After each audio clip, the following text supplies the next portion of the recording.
What's up, you guys? Rex here. So this past week in medical school, I learned the origin of two common phrases, one of which actually turned out to be true, the other not as much.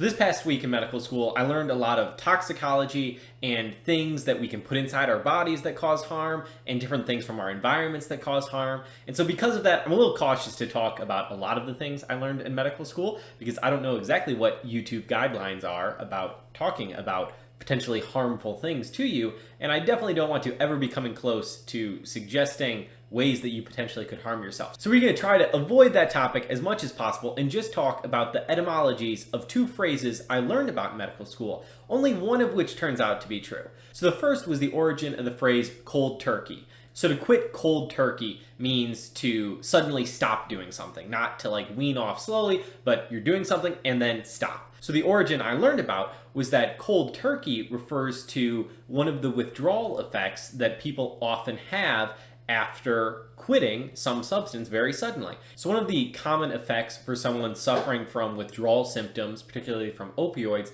is to have sort of a goose flesh appearance. Basically, you have piloerection, that your little muscles in your skin are contracting. It gives you goosebumps and causes hair to stand on end. And that can somewhat look like what the raw skin of a turkey looks like. And so that would be the origin. The other one I learned about was the origin of the phrase mad as a hatter.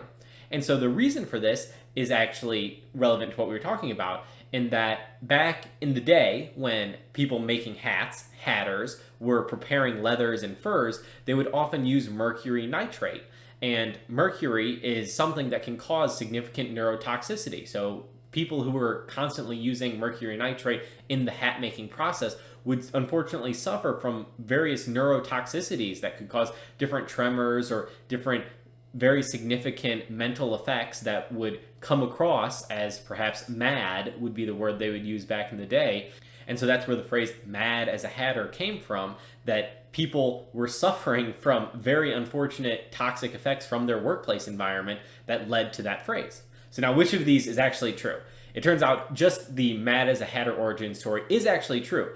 Cold turkey is actually something that was used long before the association with any sort of withdrawal symptoms existed. And so the exact origin of it is kind of fuzzy. And I think that's really interesting about the English language, which maybe makes it difficult to learn, is that we have so many phrases in common usage that have really questionable etymologies that we don't exactly know. And so it might be some just combination of cold, meaning to, stop cold, stop suddenly, and then turkey was sort of a portmanteau of talk turkey coming together and it became cold turkey. But there is different written evidence of that phrase being used since before the 1900s, significantly before any associated usage with withdrawal symptoms has been documented. So cold turkey is not actually originating from any sort of withdrawal symptoms related to goosebumps that might appear on your skin, but mad as a hatter does have its origin actually originating from different people working as hatters who unfortunately suffered from workplace toxicities from mercury nitrate, which they were using. So hopefully I got through this week of learning a lot of interesting things without talking about something that will get my entire channel stricken from YouTube for some guideline violation. But if you have any questions, comments, or concerns, I'd love to hear about them down below. If you want to catch more of my videos as they come out, make sure you subscribe, hit the notification bell. As always, like the video if you like the video, dislike the video if you dislike the video. And until next time, don't be ordinary, go be great.